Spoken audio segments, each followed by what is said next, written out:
O caminho da servidão, parte 3.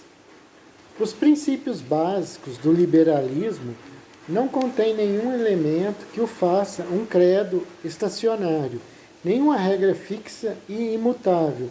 O princípio fundamental, segundo o qual devemos utilizar ao máximo as forças espontâneas da sociedade e recorrer o menos possível à coerção, pode ter uma infinita variedade de aplicações. Há, em particular, enorme diferença entre criar deliberadamente um sistema no qual a concorrência produz os maiores benefícios possíveis e aceitar passivamente as instituições tais como elas são. Talvez nada tenha sido mais prejudicial à causa liberal do que a obstinada insistência de alguns liberais em certas regras mais primitivas, sobretudo o princípio do laissez-faire. Contudo, de certa maneira, essa insistência era necessária e inevitável, diante dos inumeráveis interesses a demonstrar que certas medidas trariam benefícios óbvios e imediatos a alguns, ao passo que o mal por elas causado era muito mais indireto e difícil de perceber. Apenas regras fixas e imutáveis teriam sido eficazes. É como se afirmara uma forte convicção de que era imprescindível haver liberdade na área industrial. A tentação de apresentá-la como uma regra sem exceções foi grande demais para ser evitada. No entanto, essa atitude assumida por muitos vulgarizadores da doutrina liberal tornava quase inevitável que, uma vez abalados alguns de seus pontos, logo toda ela desmoronasse. Tal posição enfraqueceu-se ainda mais devido ao progresso necessariamente lento de uma política que visava a gradativa melhoria do arcabouço institucional de uma sociedade livre. Esse progresso dependia da nossa maior compreensão das forças sociais e das condições mais favoráveis ao seu bom funcionamento. Como a tarefa era auxiliar e onde fosse preciso suplementar a ação de tais forças, o primeiro requisito era compreendê-las. A atitude do liberal para com a sociedade é semelhante à do jardineiro, que cuida de uma planta e que, a fim de criar as condições mais favoráveis ao seu crescimento, deve conhecer tudo o que for possível a respeito da estrutura e das funções desta planta. Nenhum espírito sensato teria duvidado de que as regras primitivas nas quais foram expressos os princípios. Nenhum espírito sensato teria duvidado de que as regras primitivas nas quais foram expressos os princípios da política econômica do século passado eram apenas o começo, de que ainda tínhamos muito a aprender e de que havia ainda imensas possibilidades de progresso no caminho que vínhamos seguindo. Mas esse progresso só seria alcançado à medida que conquistássemos um crescente domínio intelectual das forças que teríamos de empregar. Muitas eram as tarefas evidentes, como o aperfeiçoamento do sistema monetário e a prevenção ou controle do monopólio. Eram ainda mais numerosas as tarefas menores, mas nem por isso menos importantes, em outros campos em que o governo sem dúvida possuía enormes poderes para o bem e para o mal. Tudo levava a esperar que, com uma melhor compreensão dos problemas, algum dia teríamos condições de empregar com êxito esses poderes. Mas se o avanço rumo ao que costumamos chamar ação positiva não podia deixar de ser lento, e se, para aperfeiçoar-se de imediato, o liberalismo tinha de valer-se em grande parte do aumento gradual da riqueza trazida pela liberdade, precisaria, por outro lado, combater constantemente as propostas políticas antiliberais que ameaçavam esse avanço. O liberalismo veio a ser considerado uma filosofia negativa porque não podia oferecer a cada indivíduo mais do que uma participação no progresso comum. O progresso cada vez mais considerado natural e inevitável, e não mais encarado como decorrente da política de liberdade.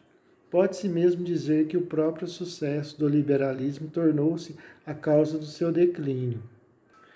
Devido ao êxito já alcançado, o homem se foi mostrando cada vez menos disposto a tolerar os males ainda existentes que a essa altura lhe pareciam insuportáveis e desnecessários. A impaciência crescente em face do lento progresso da política liberal, a justa irritação com aqueles que empregavam a fraseologia liberal em defesa de privilégios antissociais e a ilimitada ambição aparentemente justificada pela melhoria material já conquistada, fizeram com que, ao aproximar-se o final do século, a crença nos princípios básicos do liberalismo fosse aos poucos abandonada. Tudo o que fora conquistado passou a ser considerado um bem estável, indestrutível e definitivo. Os olhos do povo fixaram-se em novas reivindicações, cuja rápida satisfação parecia obstada pelo apego aos velhos princípios. Passou-se a acreditar cada vez mais que não se poderia esperar mais progresso dentro das velhas diretrizes e da estrutura geral que permitira os avanços anteriores, mas apenas mediante uma completa reestruturação da sociedade. Já não se tratava de ampliar ou melhorar o mecanismo existente, mas de descartá-lo e substituí-lo por outro. E à medida que as esperanças da nova geração se voltaram para algo inteiramente novo, a compreensão e o interesse pelo funcionamento da sociedade existente sofreram um brusco declínio. Com esse declínio, declinou também a nossa consciência de tudo o que dependia da existência do sistema liberal. Não cabe aqui distinguir como essa mudança de perspectiva foi estimulada pela irrefletida aplicação aos problemas sociais da estrutura de pensamento resultante da preocupação com problemas tecnológicos, a estrutura de pensamento do engenheiro e do especialista em ciências físicas e naturais, e como ao mesmo tempo esse hábito mental tendia a desacreditar os resultados dos estudos anteriores sobre a sociedade que não se ajustava aos preconceitos e a impor ideias Esse hábito mental tendia a desacreditar os resultados dos estudos anteriores sobre a sociedade que não se ajustavam aos seus preconceitos e a impor ideais organizacionais a uma esfera em que estes não são próprios. Tudo o que pretendemos demonstrar é que nossa atitude para com a sociedade mudou totalmente, embora de maneira gradual e a passos quase imperceptíveis. Aquilo que em cada fase desse processo de transformação parecia apenas ligeira mudança, provocou por efeito cumulativo uma diferença fundamental entre a velha atitude liberal para com a sociedade e a atual abordagem dos problemas sociais. Disso resultou uma completa inversão de rumo, um completo abandono da tradição individualista que criou a civilização ocidental. Segundo as ideias hoje dominantes, o problema já não está mais em saber qual a melhor maneira de utilizarmos as forças espontâneas encontradas numa sociedade livre. De fato, decidimos prescindir das forças que produziram resultados imprevistos e substituir o mecanismo anônimo e impessoal do mercado pela condução coletiva e consciente de todas as forças sociais em direção a objetivos deliberadamente escolhidos. A diferença não poderia ser melhor ilustrada do que pela posição radical assumida numa obra muito elogiada, cujo programa denominado pelo autor Planejamento para a Liberdade, comentaremos mais de uma vez. Jamais tivemos de instituir e dirigir todo o sistema de natureza como hoje somos obrigados a fazer com a sociedade, escreve Dr. Karl Mannerheim A humanidade tende cada vez mais a controlar toda a sua vida social, embora nunca haja tentado criar uma segunda natureza. É significativo que essa mudança no rumo das ideias tenha coincidido com uma inversão da trajetória que elas vinham seguindo no espaço. Durante mais de 200 anos, o pensamento inglês irradiou-se para leste. O regime de liberdade ao qual se chegara na Inglaterra parecia destinado a difundir-se por todo o mundo.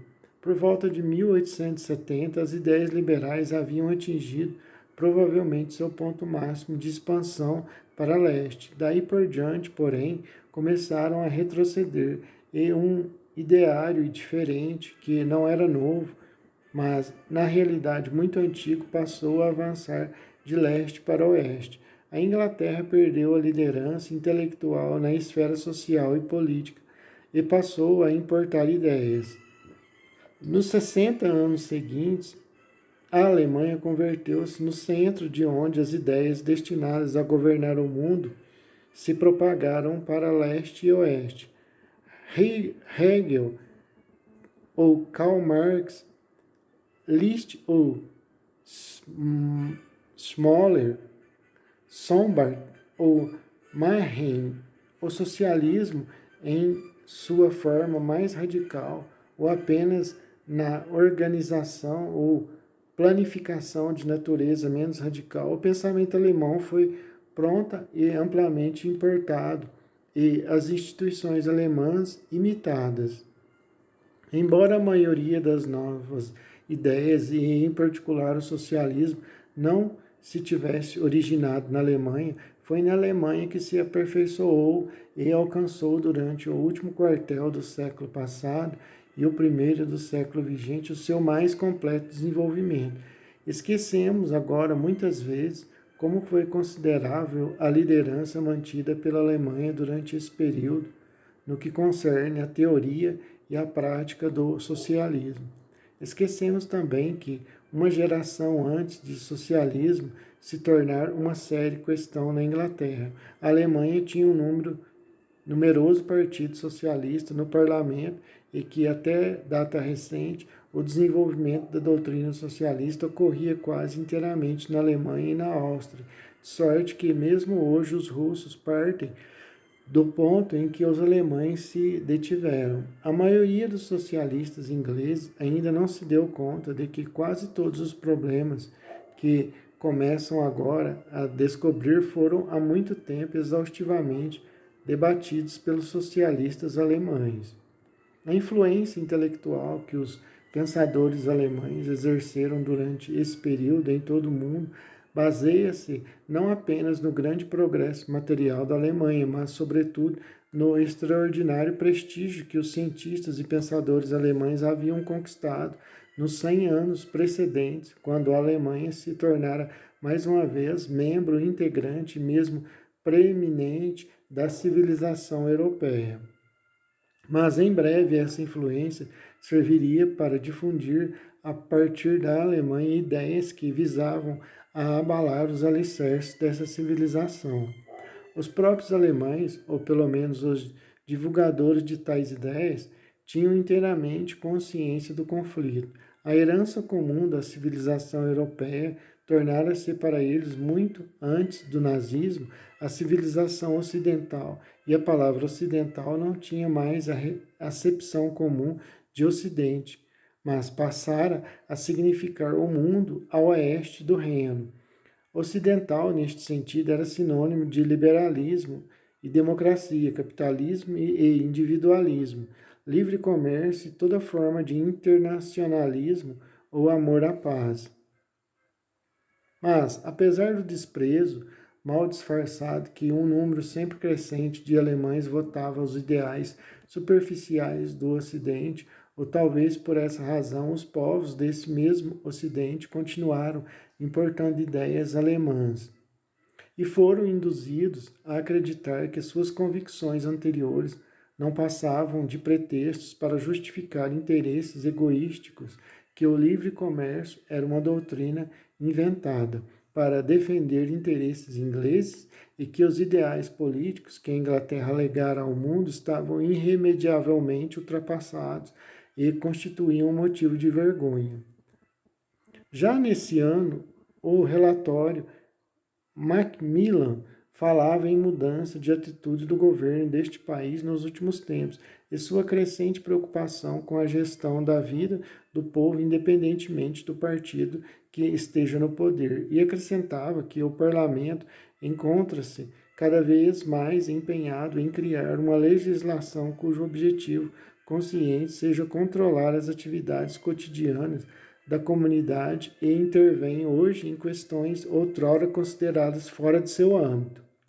E fazia esta afirmação antes que a Inglaterra, nesse mesmo ano, mudasse decisivamente o curso de sua política governamental e, no curto e inglório período que vai de 1931 a 1939, transforma-se por completo o seu sistema econômico, tornando-o irreconhecível. Mesmo advertências muito mais recentes, que se revelaram terrivelmente justificadas, foram quase de todo esquecidas. Não faz 30 anos que Hilary Belloc, num livro que explica o que ocorreu na Alemanha melhor do que a maioria das obras escritas após os acontecimentos, diz: a aplicação da doutrina socialista à sociedade capitalista produz um terceiro fenômeno, diferente daqueles que o geraram, a saber, o Estado servile state. O mais fatídico desses acontecimentos, de consequências até hoje visíveis, foi a subjugação e parcial destruição da burguesia alemã pelos príncipes territoriais dos séculos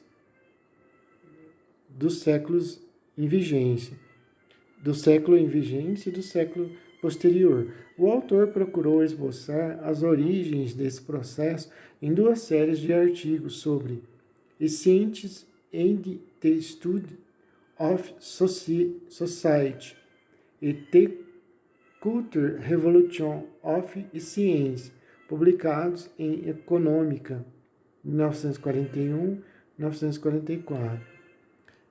Man and Society on Age of Reconstruction, 1940. A grande utopia. O que sempre fez do Estado um verdadeiro inferno foram justamente as tentativas de torná-lo um paraíso. F. Hölderlin. Se o socialismo substituiu o liberalismo como a doutrina da grande maioria dos progressistas, isso não significa apenas que as pessoas tenham esquecido as advertências dos grandes pensadores liberais sobre as consequências do coletivismo. Tal fato ocorre porque elas passaram a acreditar exatamente no contrário daquilo que esses pensadores haviam predito. E o mais extraordinário é que o mesmo socialismo, que além de ter reconhecido a princípio como a mais grave ameaça à liberdade, surgiu como uma reação ostensiva contra o liberalismo da Revolução Francesa. Obteve a aceitação geral sob a bandeira da liberdade. Quase não nos ocorre hoje que o socialismo era, de início, francamente autoritário. Os autores franceses que lançaram as bases do socialismo moderno não tinham dúvida de que suas ideias só poderiam ser postas em prática por um forte governo ditatorial. Para eles, o socialismo significava uma tentativa de acabar com a revolução por meio de uma reorganização intencional da sociedade em modos hierárquicos e pela imposição de um poder espiritual, entre aspas, coercitivo. No que se referia à liberdade, os fundadores do socialismo não escondiam suas intenções. Eles consideravam a liberdade de pensamento a origem de todos os males da sociedade, e o primeiro dos planejadores modernos, Saint-Simon, chegou a predizer que aqueles que não obedecessem às condições de planejamento por ele propostas seriam tratados como gado. Foi apenas sobre a influência das fortes correntes democráticas que antecederam a Revolução de 1848 que o socialismo começou a aliar-se às forças da liberdade. Mas o novo socialismo democrático precisou de muito tempo para vencer as suspeitas despertadas pelos seus antecedentes. De Tocqueville, mais do que ninguém, percebeu que a democracia, como instituição essencialmente individualista, entrava em contradição frontal com o socialismo. A democracia amplia a esfera da liberdade individual, dizia ele em 1848. O socialismo a restringe. A democracia atribui a cada homem o valor máximo. O socialismo faz de cada homem um mero agente, um simples número. Democracia e socialismo nada têm em comum, exceto uma palavra: igualdade. Mas observe-se a diferença. Enquanto a democracia procura, de fato, a igualdade na liberdade, o socialismo procura a igualdade na repressão e na servidão. Para afastar essas suspeitas e atrelar a si o mais forte de todos os incentivos políticos, o anseio de liberdade, o socialismo começou a utilizar com maior frequência a promessa de uma nova liberdade. O advento do socialismo seria um salto do reino da necessidade para o reino da liberdade. Ele traria a liberdade econômica, sem a qual a liberdade política já obtida de nada serviria. Somente o socialismo seria capaz de pôr termo à luta secular pela liberdade, na qual a conquista da liberdade política era apenas um primeiro passo.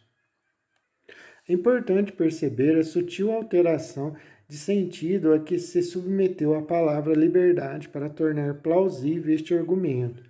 Para os grandes apóstolos da liberdade política, essa palavra significava que o indivíduo estaria livre da coerção e do poder arbitrário de outros homens, livre das restrições que não lhe deixavam outra alternativa senão obedecer às ordens do superior ao qual estava vinculado. Na nova liberdade prometida, porém, o indivíduo se libertaria da necessidade, da força das circunstâncias que limitam inevitavelmente o âmbito da efetiva capacidade de escolha de todos nós, embora o de alguns muito mais do que os de outros. Para que o homem pudesse ser verdadeiramente livre, o despotismo da necessidade material deveria ser vencido e atenuadas as restrições decorrentes do sistema econômico. Liberdade, neste sentido, não passa, é claro, de um sinônimo de poder ou riqueza. Contudo, embora a promessa dessa nova liberdade frequentemente se somasse a promessas irresponsáveis de um significativo aumento da riqueza material na sociedade socialista, não se esperava alcançar essa liberdade econômica mediante vitória tão grande sobre a escassez da natureza. A promessa, na realidade, significava que as grandes disparidades existentes na efetiva possibilidade de escolha de cada indivíduo estavam destinadas a desaparecer.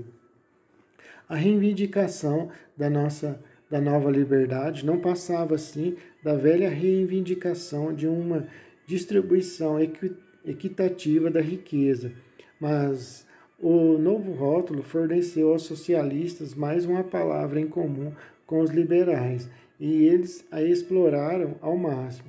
E conquanto o termo fosse empregado em sentido diferente pelas duas correntes, poucos o notaram e menor número ainda se perguntou se as duas formas de liberdade prometidas poderiam realmente harmonizar-se. Sem dúvida, a promessa de maior liberdade tornou-se uma das armas mais eficazes da propaganda socialista, e, por certo, a convicção de que o socialismo traria liberdade é autêntica e sincera, mas essa convicção apenas intensificaria a tragédia se ficasse demonstrado que aquilo que nos prometiam como o caminho da liberdade era na realidade o caminho da servidão. Foi inquestionavelmente a promessa de maior liberdade que atraiu um número crescente de liberais para o socialismo e tornou-os incapazes de perceber o conflito existente entre os princípios do socialismo e os do liberalismo, permitindo em muitas ocasiões que os socialistas usurpassem o próprio nome do antigo Partido da Liberdade. O socialismo foi aceito pela maior parte da inteligentícia como o herdeiro aparente da tradição liberal. Não surpreende, pois, que seja inconcebível aos socialistas a ideia de tal sistema conduzir ao oposto da liberdade. Nos últimos anos, todavia, os antigos temores quanto às consequências imprevistas do socialismo voltaram a ser enfaticamente manifestados nas esferas mais inesperadas. Os mais diversos observadores, a despeito da expectativa em contrário com o que abordam o assunto, têm se impressionado com a extraordinária semelhança, em muitos aspectos, das condições de vida nos regimes fascista e comunista, enquanto os progressistas na Inglaterra e em outros países ainda se iludiam, julgando que o comunismo e fascismo eram polos opostos. Um número cada vez maior de pessoas começava a indagar se essas novas tiranias não seriam resultado das mesmas tendências. Os próprios comunistas devem ter ficado um tanto abalados com os depoimentos como o de Max Hestman, velho amigo de Lenin, compelido a admitir que, ao invés de melhor, o stalinismo é pior que o fascismo, mais cruel, bárbaro, injusto, imoral, antidemocrático e sem a atenuante de qualquer esperança ou escrúpulo, de sorte que seria mais correto defini-lo como superfascista.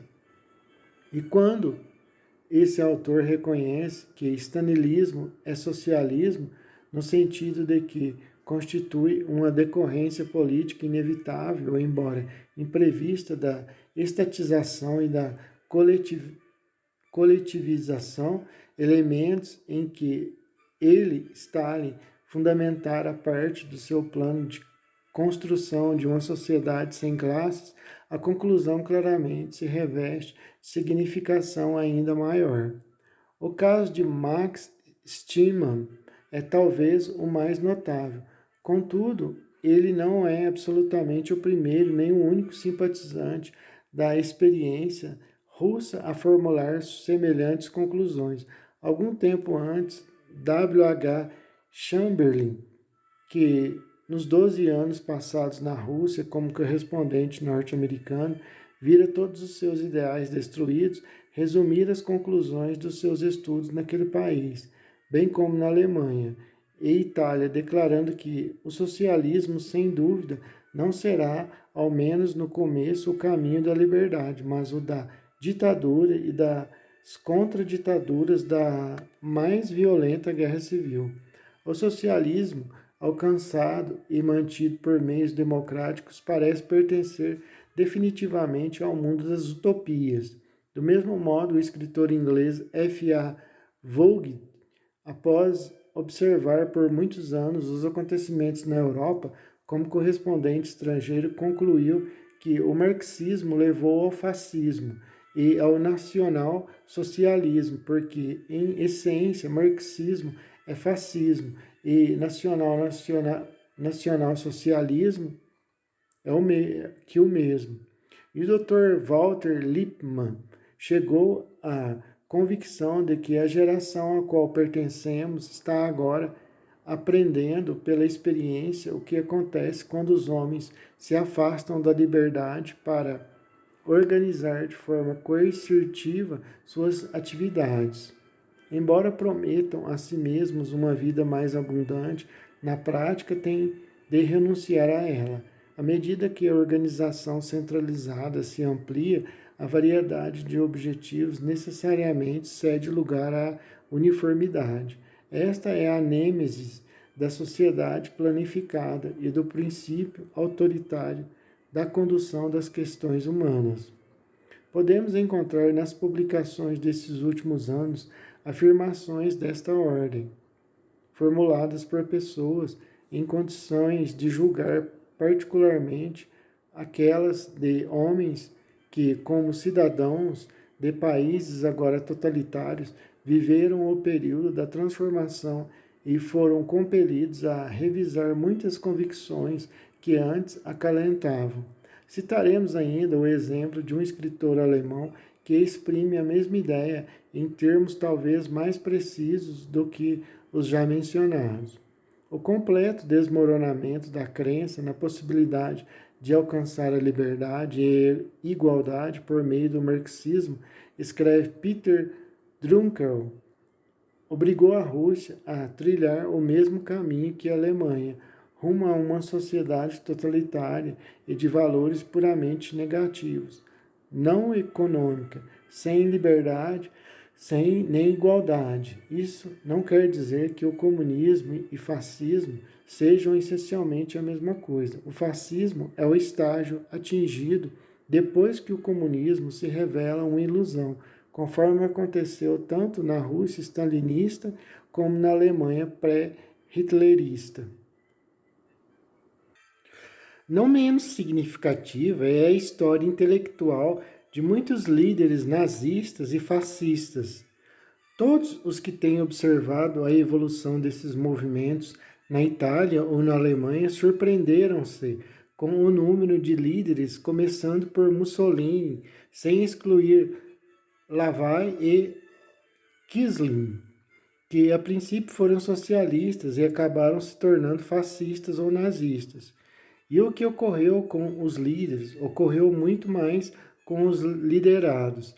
A relativa facilidade com que um jovem comunista podia converter-se em nazista ou vice-versa era notória na Alemanha, sobretudo para os propagandistas dos dois partidos.